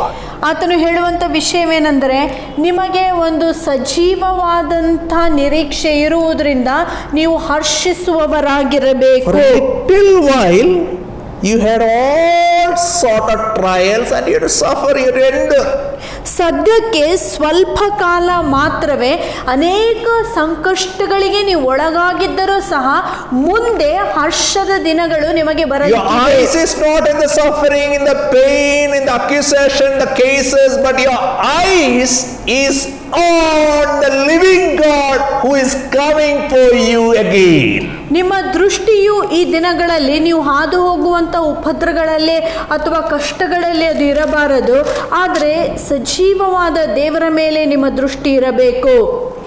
1 Peter 5:12 he says, with the help of Silas, whom I regard as a faithful brother, I written to you briefly, encouraging you and testifying that this is the true grace of God. Stand fast in it. 1 ಪೇತ್ರ 5ನೇ ಅಧ್ಯಾಯದ 12ನೇ ವಾಕ್ಯದಲ್ಲಿ ಪೇತ್ರನು ಹೀಗೆ ಬರೆಯುತ್ತಾನೆ, ನಿಮ್ಮನ್ನು ಎಚ್ಚರಿಸುವುದಕ್ಕೂ ಇದೇ ದೇವರ ನಿಜವಾದ ಕೃಪೆ ಎಂದು ಸಾಕ್ಷಿ ಹೇಳುವುದಕ್ಕೂ ನಿಮಗೆ ನಂಬಿಗಸ್ತನಾದ ಸಹೋದರನೆಂದು ನಾನು ಎಣಿಸುವ ಸಿಲ್ವಾನನ ಸಹಾಯದಿಂದ ಸಂಕ್ಷೇಪವಾಗಿ ಇದನ್ನು ಬರೆದಿದ್ದೇನೆ.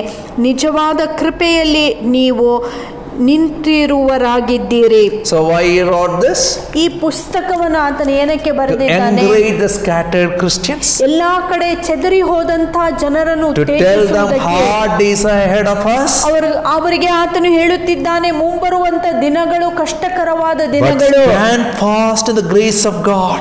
ಆದರೆ ದೇವರ ಕೃಪೆಯಲ್ಲಿ ನೀವು ನಿಂತುಕೊಳ್ಳಿರಿ. In the midst of great trials, trust in the Lord, he is there with you. ಈ ಎಲ್ಲಾ ಉಪದ್ರದ ದಿನಗಳಲ್ಲಿ ನೀವು ಕ್ರಿಸ್ತನಲ್ಲೇ ಭರವಸೆ ಇಡಿರಿ. Question number 4. 4ನೇ ಪ್ರಶ್ನೆ, What is our relationship with the world? ಈ ಲೋಕದ ಜೊತೆ ನಮ್ಮ ಸಂಬಂಧವೇನಾಗಿರಬೇಕು? Verse 1. 1ನೇ ವಾಕ್ಯ, We are strangers in the world. ನಾವು ಈ ಲೋಕದಲ್ಲಿ ಪ್ರವಾಸಿಗಳಾಗಿದ್ದೇವೆ. Earlier we were locals before having faith in Jesus Yesu Christ. ಸ್ವಾಮಿಯಲ್ಲಿ ನಂಬಿಕೆ ಇಡುವಕ್ಕಿಂತ ಮುಂಚೆ ಈ ಲೋಕದಲ್ಲಿ ನಾವು ಇದೇ ನಮ್ಮ ಲೋಕ ಎಂಬುದಾಗಿ ನಾವು ಅಂದುಕೊಳ್ಳುತ್ತಿದ್ದೇವೆ. Now the same neighbors, the same vicinity we are living, but they are calling us strangers because we are not participating with them in the common issues. ನಾವು ಇರುವಂತ ಊರಿನಲ್ಲೇ ಇರುವಂತ ಅದೇ ಮನೆಯಲ್ಲಿ ಇಂದು ಸಹ ಇರುವುದಾಗಿದ್ದರೂ ಸಹ ನಮ್ಮ ನೆರೆಯವರು ನಮ್ಮನ್ನು ಸ್ವಂತದವರೆಂಬುದಾಗಿ ಕರೆಯುತ್ತಿಲ್ಲ. ಆದರೆ ಅವರು ಹೇಳುತ್ತಾರೆ, ಇವರು ಇಲ್ಲಿ ಪ್ರವಾಸಿಗಳಾದಂಥ ಜನರಾಗಿದ್ದಾರೆ, ಯಾಕಂದ್ರೆ ಇವರ ನಡವಳಿಕೆಯು ವ್ಯತಿರಿಕ್ತವಾಗಿರುತ್ತದೆ. And these people who accept Christ, Holy Spirit scatters them and spread them different areas so that they will produce a big harvest for God.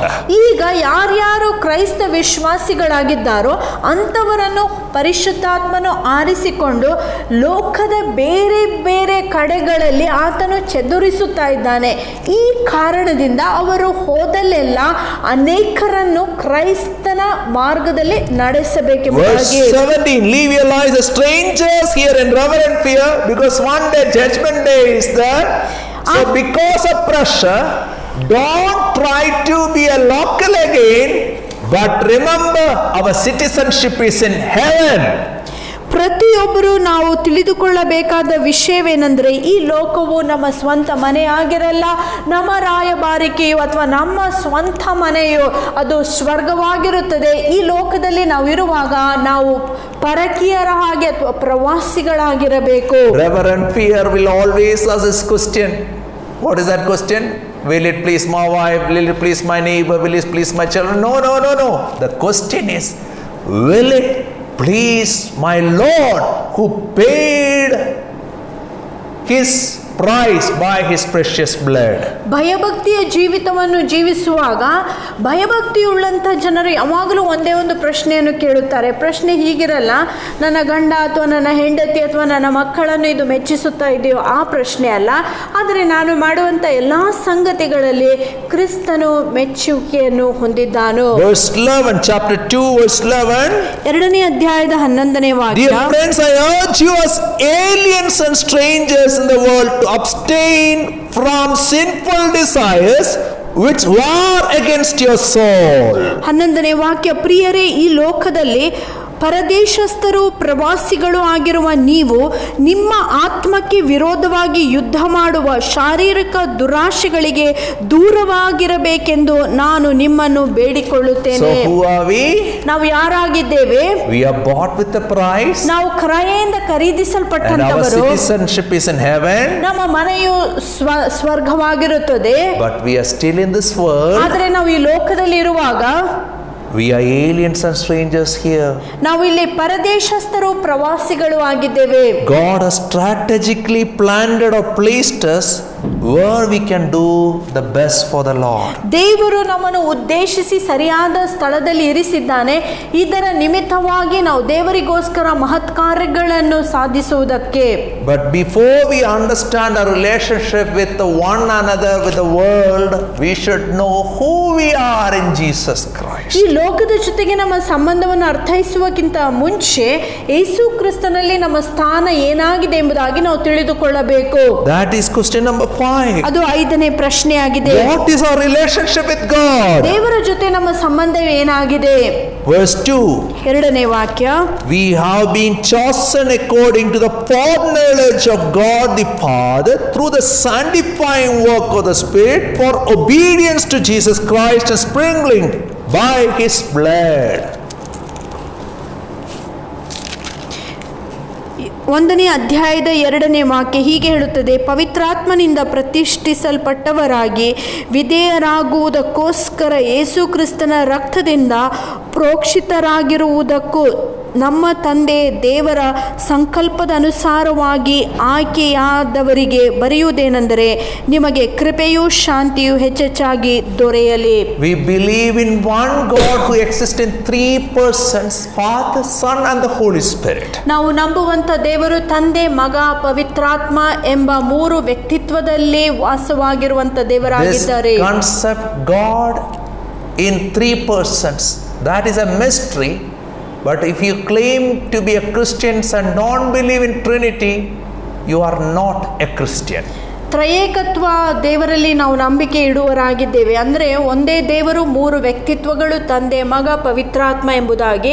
ಒಂದು ವೇಳೆ ಈ ತ್ರಯೇಕತ್ವದಲ್ಲಿ ನೀವು ನಂಬಿಕೆ ಇಡದಿದ್ದರೆ ನೀವು ಕ್ರೈಸ್ತರಾಗಿರಲು ಸಾಧ್ಯವಿಲ್ಲ.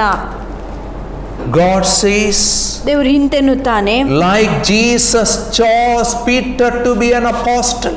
ಯಾವ ರೀತಿಯಾಗಿ ಯೇಸು ಸ್ವಾಮಿ ಪೇತ್ರನನ್ನು ಅಪೋಸ್ತಲನಾಗಿರುವುದಕ್ಕೆ He ಕರೆದನು. discussed with God the Father and God the Holy Spirit talked to them, conversed with them, and they finalized and chose same way.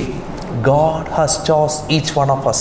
ತಂದೆಯಾದ ದೇವರು, ಪವಿತ್ರಾತ್ಮನಾದ ದೇವರು, ಯೇಸು ಕ್ರಿಸ್ತನು ಅವರು ಮೂವರು ಸಹ ಈ ಒಂದು ಆರಿಸುವಿಕೆಯ ವಿಷಯವಾಗಿ ಮಾತನಾಡಿಕೊಂಡು ಯಾವ ರೀತಿಯಾಗಿ ಪೇತ್ರನನ್ನು ಅವರು ಆರಿಸಿಕೊಂಡರು ಅದೇ ರೀತಿಯಾಗಿ ನಮ್ಮಲ್ಲಿ ಪ್ರತಿಯೊಬ್ಬರನ್ನು ಅವರು ಆರಿಸಿಕೊಂಡಿದ್ದಾರೆ. In Old Testament, all Jacob's children were chosen by the Lord. ನಾವು ನೋಡುತ್ತೇವೆ ಹಳೆ ಒಡಂಬಡಿಕೆಯಲ್ಲಿ ಯಾಕೋಬನ ಎಲ್ಲಾ ಮಕ್ಕಳನ್ನು ದೇವರು ಆರಿಸಿಕೊಳ್ಳುತ್ತಾನೆ. In Deuteronomy 7 verse 6, God says, "For you are a people holy to the Lord your God. The Lord your God has chosen you out of all the peoples on the face of the earth to be his people, his treasured possession." ಧರ್ಮೋಪದೇಶ ಕಾಂಡ 7ನೇ ಅಧ್ಯಾಯದ 6ನೇ ವಾಕ್ಯದಲ್ಲಿ ಹೀಗೆ ಬರೆಯಲ್ಪಟ್ಟಿದೆ, ಏಕೆಂದರೆ ನೀವು ನಿಮ್ಮ ದೇವರಾದ ಯೆಹೋವನಿಗೆ ಪರಿಶುದ್ಧ ಜನವೇ, ನಿಮ್ಮ ದೇವರಾದ ಯೆಹೋವನು ನಿಮ್ಮನ್ನು ಭೂಮಿಯ ಮೇಲಿರುವ ಎಲ್ಲ ಜನಾಂಗಗಳಿಂದ ತನಗೆ ಸ್ವಕೀಯ ಜನವಾಗಿರಬೇಕೆಂದು ನಿಮ್ಮನ್ನು ಆರಿಸಿಕೊಂಡಿದ್ದಾನೆ. Out of all the people in the world who worship the visible gods and goddesses, God has chosen you. Which God? The invisible God, to worship him in truth and spirit. And if you follow his instructions, You will be his people, you will be his treasured possession. ಲೋಕದಲ್ಲಿರುವಂಥ ಎಲ್ಲ ಜನರ ಮಧ್ಯದಿಂದ ದೇವರು ನಿಮ್ಮನ್ನು ಆರಿಸಿಕೊಂಡಿದ್ದಾನೆ. ಕಾರಣವೇನೆಂದರೆ ನೀವು ಆತನಿಗೆ ಸ್ವಕೀಯ ಜನರಾಗಿರಬೇಕು, ಆತನನ್ನು ಆರಾಧಿಸುವರಾಗಿರಬೇಕೆಂಬುದಾಗಿ ನಿಮ್ಮನ್ನು And you ಆರಿಸಿಕೊಂಡಿದ್ದಾನೆ. have a special care and special protection. There's a promise for you, Isaiah 43, 1-7. You can meditate that later. ದೇವರು ನಿಮಗಾಗಲೇ ಒಂದು ವಾಗ್ದಾನವನ್ನು ಕೊಟ್ಟಿದ್ದಾನೆ. ಅದೇನೆಂದರೆ ವಿಶೇಷವಾದಂಥ ಒದಗಿಸುವಿಕೆಯನ್ನು, ವಿಶೇಷವಾದಂಥ ಆತನ ಕೃಪೆಯನ್ನು ನೀವು ಪಡೆದುಕೊಳ್ಳಲಿಕ್ಕಿದ್ದೀರಿ. God the Father loves you. ತಂದೆಯಾದ ದೇವರು ನಿಮ್ಮನ್ನು He has ಪ್ರೀತಿಸುತ್ತಾನೆ. called you by name. ಆತನು ನಿಮ್ಮನ್ನು ಹೆಸರಿನಿಂದ ಕರೆದಿದ್ದಾನೆ. says, ಆತನು You will ಹೇಳುವುದೇನೆಂದರೆ go through fire. ನೀವು ಬೆಂಕಿಯಲ್ಲಿ You ಹಾದು will go ಹೋಗುವಾಗ, through water. ನದಿಗಳನ್ನು But ದಾಟುವಾಗ, nothing will destroy you. ಆದ್ರೆ ಯಾವ ಸಂಗತಿಯು ನಿಮಗೆ ಹಾನಿಯನ್ನುಂಟು Because ಮಾಡಲ್ಲ. God will be always with you. ಯಾಕಂದ್ರೆ ದೇವರು ತಾನೇ ನಿಮ್ಮ ಸಂಗಡ In ಇರುತ್ತಾನೆ. good times and bad times. ಒಳ್ಳೆ ಸಮಯದಲ್ಲಿ, ಕಷ್ಟ ಸಮಯಗಳಲ್ಲಿ. One day Moses gave the law of God to God's people. ಒಂದು ದಿನ ಮೋಶೆಯು ದೇವರ ಆಜ್ಞೆಗಳನ್ನು ತನ್ನ ಜನರಿಗೆ After ಕೊಡುತ್ತಾನೆ. giving the law, ಆತನು ಆಜ್ಞೆಯನ್ನು ಕೊಟ್ಟ he ನಂತರ did sacrifices, ಆತನು ಅನೇಕ ಬಲಿಯನ್ನು animal ಅರ್ಪಿಸುತ್ತಾನೆ. sacrifices. ಆತನು ಅನೇಕ ಯಜ್ಞಗಳನ್ನು ಅರ್ಪಿಸುತ್ತಾನೆ. After doing this animal ಈ sacrifices, ಎಲ್ಲಾ ಯಜ್ಞಗಳನ್ನು ಅರ್ಪಿಸಿದ ನಂತರ Moses was ministering to God's people. ಮೋಶೆಯು ತನ್ನ ಜನರ ಜೊತೆಯಲ್ಲಿ ದೇವರ ಸೇವೆಯನ್ನು ಮಾಡುತ್ತಿದ್ದನು. Exodus chapter 24, ವಿಮೋಚನ ಕಾಂಡ 24ನೇ ಅಧ್ಯಾಯ verses 3-8. 3ನೇ ವಾಕ್ಯದಿಂದ 8ನೇ When ವಾಕ್ಯದ Moses went and told the people all the Lord's words and laws, they responded with one voice, "Everything the Lord has said, we will do." ಮೋಶೆಯು ಬಂದು ಯೆಹೋವನ ಎಲ್ಲ ಮಾತುಗಳನ್ನು, ಎಲ್ಲ ನ್ಯಾಯವಿಧಿಗಳನ್ನು ಜನರಿಗೆ ತಿಳಿಸಿದನು. ಆಗ ಜನರೆಲ್ಲ ಒಂದೇ ಸ್ವರದಿಂದ ಯೆಹೋವನು ಹೇಳಿದ ಎಲ್ಲ ಮಾತುಗಳ ಪ್ರಕಾರ ಮಾಡುತ್ತೇವೆ ಎಂದು ಉತ್ತರ ಕೊಟ್ಟರು. Then Moses performed the sacrifice. He took the blood and put it in the bowls, and the other half is sprinkled on the altar. ಮೋಶೆಯು ಯೆಹೋವನ ಮಾತುಗಳನ್ನೆಲ್ಲ ಬರೆದು ಬೆಳಿಗ್ಗೆ ಎದ್ದು ಬೆಟ್ಟದ ಕಡೆಗೆ ಬಲಿಪೀಠವನ್ನು ಕಟ್ಟಿಸಿ ಇಸ್ರಾಯೇಲಿನ 12 ಕುಲದವರನುಸಾರವಾಗಿ 12 ಸ್ತಂಭಗಳನ್ನು ನಿಲ್ಲಿಸಿದನು. ಅವನು ಯೆಹೋವನಿಗೆ ದಹನ ಬಲಿಯನ್ನು, ಸಮಾಧಾನ ಬಲಿಯನ್ನು, ಎತ್ತುಗಳನ್ನು ಅರ್ಪಿಸುವುದಕ್ಕಾಗಿ ಇಸ್ರಾಯೇಲ್ ಯವನಸ್ಥರನ್ನು ಕಳುಹಿಸಿದನು. Verse 7, then he took the book of the covenant and read it to people again. Second time he's reading. That time they responded, "We will do everything the Lord has said. We will obey." ಒಡಂಬಡಿಕೆಯ 7ನೇ ವಾಕ್ಯ, ಒಡಂಬಡಿಕೆಯ ಗ್ರಂಥವನ್ನು ತೆಗೆದುಕೊಂಡು ಜನರಿಗೆ ಸಭೆಯಲ್ಲಿ ಓದಿದನು. ಆಗ ಅವರು ಯೆಹೋವನು ಹೇಳಿದ್ದನ್ನೆಲ್ಲ ನಾವು ಮಾಡಿ ವಿಧೇಯರಾಗುವೆವು ಎಂದರು. Verse 8, 8ನೇ ವಾಕ್ಯ, Moses then took the blood, sprinkled it on the people and said, "This is a blood of the covenant that the Lord has made with you in accordance with all these words." ತರುವಾಯ ಮೋಶೆಯು ರಕ್ತವನ್ನು ತೆಗೆದುಕೊಂಡು ಜನರ ಮೇಲೆ ಚಿಮುಕಿಸಿ, ಈ ಎಲ್ಲ ಮಾತುಗಳ ವಿಷಯದಲ್ಲಿ ಯೆಹೋವನು ನಿಮ್ಮಿಂದ ಮಾಡುವ ಒಡಂಬಡಿಕೆ ರಕ್ತವು ಎಂದನು. When people said, "We belong to God," ಅಲ್ಲಿ ಇರುವಂತ ಜನರೆಲ್ಲ ಹೇಳಿದಾಗ ನಾವು ದೇವರಿಗೆ ಸೇರಿಕೊಂಡಿದ್ದೇವೆ. God sealed the covenant by sprinkling the blood of the innocent animal on all that people. ಯಾವುದೇ ತಪ್ಪನ್ನು ಮಾಡದೇ ಇರುವಂತಹ ಪ್ರಾಣಿಯ ರಕ್ತವನ್ನು ಬಲಿಯರ್ಪಿಸಿದ ನಂತರ ಜನರ ಮೇಲೆ ಆತನು ಚಿಮುಕಿಸುತ್ತಾನೆ. What is that talking about? ಇದರ ಅರ್ಥ ಏನಾಗಿದೆ? To understand the meaning, go to the book of Hebrews. ಈಗ ಇಬ್ರಿಯರ ಪತ್ರಿಕೆಯಲ್ಲಿ ನಾವು ಅದನ್ನು ಓದುವಾಗ ಅದರ Hebrews ಅರ್ಥ ನಮಗೆ ಗೊತ್ತಾಗುತ್ತದೆ. chapter 9, 19 onwards. ಇಬ್ರಿಯರಿಗೆ ಬರೆದ ಪತ್ರಿಕೆ 9ನೇ ಅಧ್ಯಾಯ 19ನೇ ವಾಕ್ಯದಿಂದ When Moses had proclaimed every commandment of the Lord to all the people, he took the blood of calves together with water, scarlet wool, and branches of hyssop, and sprinkled the scroll and all the people. He said, "This is the blood of the covenant which God has commanded you to keep." In the same way, he sprinkled with the blood both the tabernacle and everything used in its ceremonies. In fact, the law requires that nearly everything be cleansed with blood, and without the shedding of blood, there is no forgiveness. ಇಬ್ರಿಯರಿಗೆ ಬರೆದ ಪತ್ರಿಕೆ 9ನೇ ಅಧ್ಯಾಯ 19, 20, 21ನೇ ವಾಕ್ಯ ಹೀಗೆ ಹೇಳುತ್ತದೆ: ಮೋಶೆಯು ಪ್ರತಿಯೊಂದು ಆಜ್ಞೆಗಳನ್ನು ಧರ್ಮಶಾಸ್ತ್ರದ ಪ್ರಕಾರ ಜನರಿಗೆ ಹೇಳಿದ ಮೇಲೆ ಅವನು ನೀರು, ಕೆಂಪು ಉಣ್ಣಿ, ಹಿಸೋಪ್ ಇವುಗಳೊಂದಿಗೆ ಕರುಗಳ ಮತ್ತು ಹೋತುಗಳ ರಕ್ತವನ್ನು ತೆಗೆದುಕೊಂಡು ಸುರುಳಿಗಳ ಮೇಲೆಯೂ ಎಲ್ಲ ಜನರ ಮೇಲೆಯೂ ಪ್ರೋಕ್ಷಿಸಿ, ಇದು ದೇವರು ನಿಮಗೆ ಆಜ್ಞಾಪಿಸಿದ ಒಡಂಬಡಿಕೆಯ ರಕ್ತ ಎಂದು ಹೇಳಿದನು. ಅದೇ ರೀತಿಯಾಗಿ ಅವನು ಗುಡಾರದ ಮೇಲೆಯೂ ಸೇವೆಯ ಎಲ್ಲ ಉಪಪಾತ್ರೆಗಳ ಮೇಲೆಯೂ ರಕ್ತವನ್ನು ಪ್ರೋಕ್ಷಿಸಿದನು. ಧರ್ಮಶಾಸ್ತ್ರದ ಪ್ರಕಾರ ಸ್ವಲ್ಪ ಕಡಿಮೆ ಎಲ್ಲ ವಸ್ತುಗಳು ರಕ್ತದಿಂದಲೇ ಶುದ್ಧೀಕರಿಸಲ್ಪಟ್ಟವು. ರಕ್ತಧಾರೆ ಇಲ್ಲದೆ ಪಾಪ ಪರಿಹಾರವೂ ಇಲ್ಲ. Many scriptures says, what it says, without shedding the blood of an innocent, sinless human being, there is no remission of sin for the mankind. ಅನೇಕ ಪವಿತ್ರ ಗ್ರಂಥಗಳು ಕಲಿಸುವ ಒಂದು ವಿಷಯ ಇದಾಗಿರುತ್ತದೆ, ಏನೆಂದರೆ ನಿರಪರಾಧಿಯ ರಕ್ತಧಾರೆ ಇಲ್ಲದೆ ಪಾಪ ಕ್ಷಮೆ ಇಲ್ಲ ಎಂಬುದಾಗಿ. And only one person in this world lives sinless life, though tempted in every way, never sinned. That is our Savior, Jesus. ನಾವು ನೋಡುತ್ತೇವೆ, ಇಡೀ ಲೋಕದಲ್ಲಿ ನೋಡುವುದಾಗಿದ್ದರೆ ಒಬ್ಬ ವ್ಯಕ್ತಿ ಮಾತ್ರವೇ ನಿರಪರಾಧಿ, ಪಾಪವನ್ನು ಮಾಡಲೇ ಇಲ್ಲ. ಎಲ್ಲ ರೀತಿಯಾಗಿ ಶೋಧನೆಗಳಿಗೆ ಒಳಗಾಗಿದ್ದರೂ ಸಹ ಆತನು ಪಾಪವನ್ನೇ ಮಾಡಲಿಲ್ಲ. ಆತನು ಯೇಸು ಕ್ರಿಸ್ತನು. He is our Savior because He died as a sacrifice for our sins, and then He rose again the third day as He proclaimed. ಆತನು ನಮ್ಮ ರಕ್ಷಕನಾಗಿದ್ದಾನೆ. ಆತನು ವಾಗ್ದಾನ ಮಾಡಿದಂತೆ ಮೂರನೇ ದಿನ ಆತನು ಪುನರುತ್ಥಾನ ಹೊಂದಿದನು ಮತ್ತು ಆತನು ಪಾಪವನ್ನು ಮಾಡಲಿಲ್ಲ. That's why in the greeting we are finding here that we are chosen by God the Father. How we are chosen? By the sprinkling, by the blood of Jesus Christ. ಆದ್ದರಿಂದ ಪ್ರಾರಂಭದ ವಾಕ್ಯಗಳಲ್ಲಿ ವಂದನೆಯನ್ನು ಅವರು ಹೇಳುವಂಥ ಸಮಯದಲ್ಲಿ ಆತನು ಹೀಗೆ ಬರೆಯುತ್ತಾನೆ: ಯೇಸು ಕ್ರಿಸ್ತನ ರಕ್ತದಿಂದ ಪ್ರೋಕ್ಷಿತರಾಗಿರುವುದಕ್ಕೆ ಎಂಬುದಾಗಿ.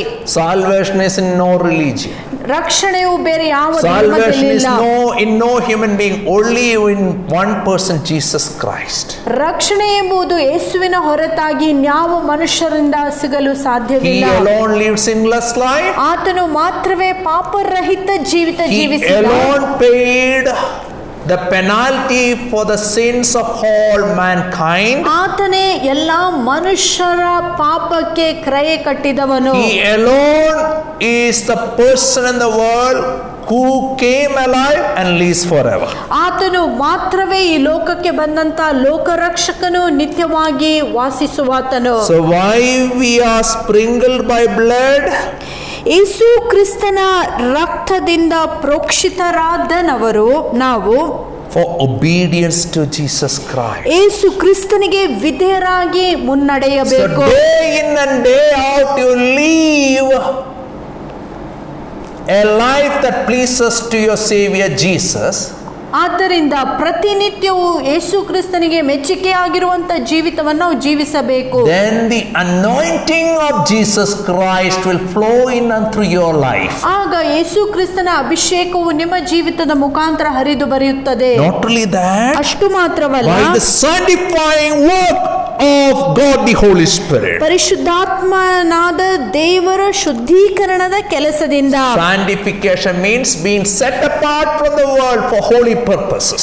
ಶುದ್ಧೀಕರಿಸಲ್ಪಡುವುದೆಂಬುದಾಗಿ ಹೇಳುವಾಗ ಲೋಕದಿಂದ ನಾವು ದೇವರಿಗೋಸ್ಕರ ಪ್ರತ್ಯೇಕಿಸಲ್ಪಟ್ಟು ಆತನ ಉದ್ದೇಶಗಳಿಗೋಸ್ಕರ Out ಉಪಯೋಗಿಸಲ್ಪಟ್ಟು of the whole world God has set you apart for His holy purposes.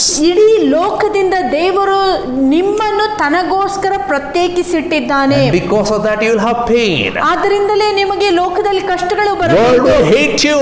ಲೋಕವು ನಿಮ್ಮನ್ನು ಹಾಗೆ ಮಾಡಲು ಸಾಧ್ಯತೆ You ಉಂಟು. can't be one with the world. ಲೋಕದ ಜೊತೆಗೆ ನೀವು ಒಂದಾಗಿರಲು ಸಾಧ್ಯವಿಲ್ಲ. Jesus was friend of sinners. ಯೇಸು ಸ್ವಾಮಿ ಪಾಪಿಗಳ He was in ಸ್ನೇಹಿತನಾಗಿದ್ದನು. this world. ಆತನು ಲೋಕದಲ್ಲಿದ್ದನು. He was not isolated from the world. ಆತನು ಲೋಕವನ್ನು ಬಿಟ್ಟು ಹೋಗಲಿಲ್ಲ.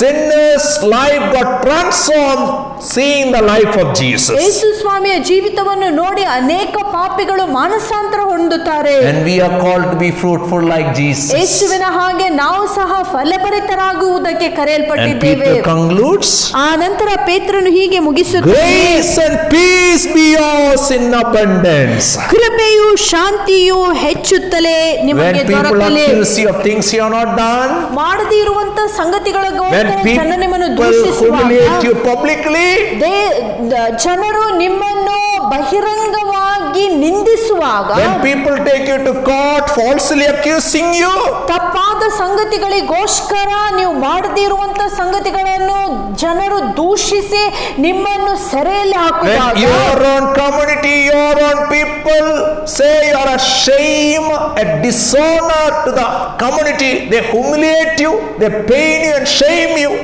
it's not easy.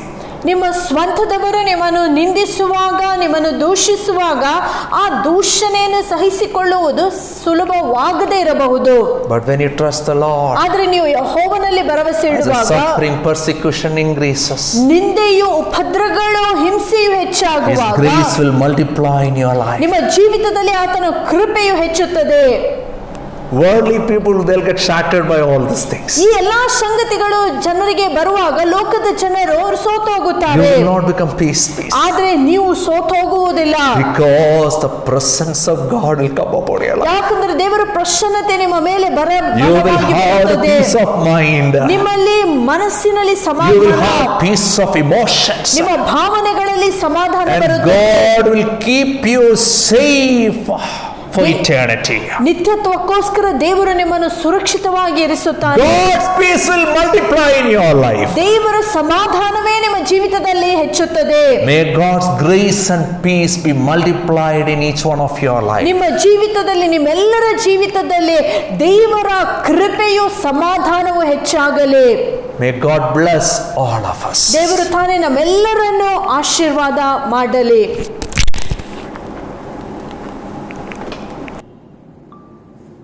This morning we have listened to God's word. It's a wonderful thing to be chosen by God as a royal priesthood, as a holy nation, and to belong to Him. Let us pray this prayer to God this morning. God, purify my heart's desire. If there is something within my heart that is not pleasing in your sight, God, may you consume it totally. Let this be our prayer. ಬೆಳಗಿನ ಹೊತ್ತಾರೆಯಲ್ಲಿ ದೇವರ ವಾಕ್ಯವನ್ನು ಕೇಳಿರುವ ಪ್ರಕಾರ ದೇವರು ನಮ್ಮನ್ನು ಆರಿಸಿಕೊಂಡಿದ್ದಾನೆ, ಸ್ವಂತ ಪ್ರಜೆಗಳನ್ನಾಗಿ ಮಾಡಿಕೊಂಡಿದ್ದಾನೆ, ರಾಜವಂಶದ ಯಾಜಕರೆಂಬುದಾಗಿ ಅಂತ ನಮ್ಮನ್ನು ಕರೆದಿದ್ದಾನೆ. ಆದರೆ ನಾವು ದೇವರಿಗೆ ಹೇಳೋಣ, ದೇವರೇ ನಮ್ಮ ಜೀವಿತವನ್ನು ನೀನೇ ಸ್ವೀಕರಿಸು, ನಿನ್ನ ಪರಿಶುದ್ಧವಾದ ಬೆಳಕನ್ನು ನಮ್ಮೊಳಗೆ ನೀನು ಸುರಿಯ ಮಾಡು, ನಮ್ಮ ಹೃದಯದ ಆಸೆಗಳನ್ನೆಲ್ಲ ನೀನು ಶುದ್ಧೀಕರಿಸು. ಒಂದು ವೇಳೆ ನಮ್ಮ ಜೀವಿತದಲ್ಲಿ ಯಾವುದೇ ವಿಷಯವು ನಿನ್ನನ್ನು ಮೆಚ್ಚಿಸದೇ ಇರುವುದಾಗಿದ್ದರೆ ಆ ವಿಷಯಗಳನ್ನು ಪವಿತ್ರಾತ್ಮನ ಬೆಂಕಿಯಿಂದ ನೀನೇ ಅದನ್ನು ಸುಟ್ಟು ನಮ್ಮನ್ನು ಶುದ್ಧರನ್ನಾಗಿ ಮಾಡುವುದಾಗಿ ಯೇಸುವಿನಲ್ಲಿ ನಾವು ಪ್ರಾರ್ಥನೆ ಮಾಡೋಣ.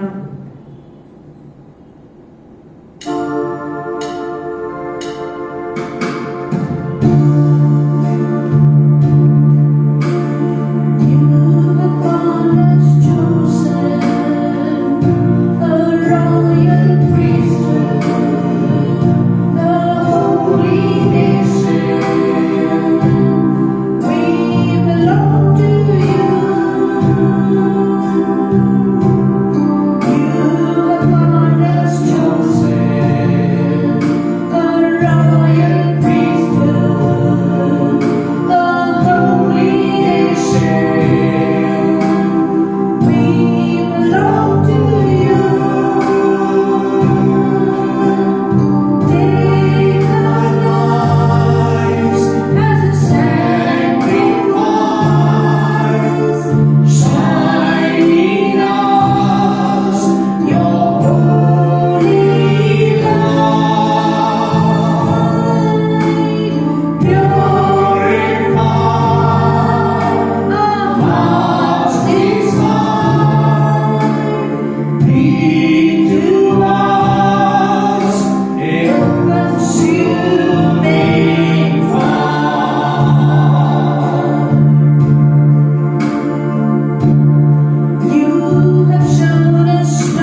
ಕರ್ತನೆ, ಪ್ರತಿನಿತ್ಯವೂ ನಿನಗೆ ಸಜೀವವಾದ ಯಜ್ಞವಾಗಿ ನಾವಾಗಿರುವುದಕ್ಕಾಗಿ ನಮಗೆಲ್ಲರಿಗೆ ಸಹಾಯ ಮಾಡು.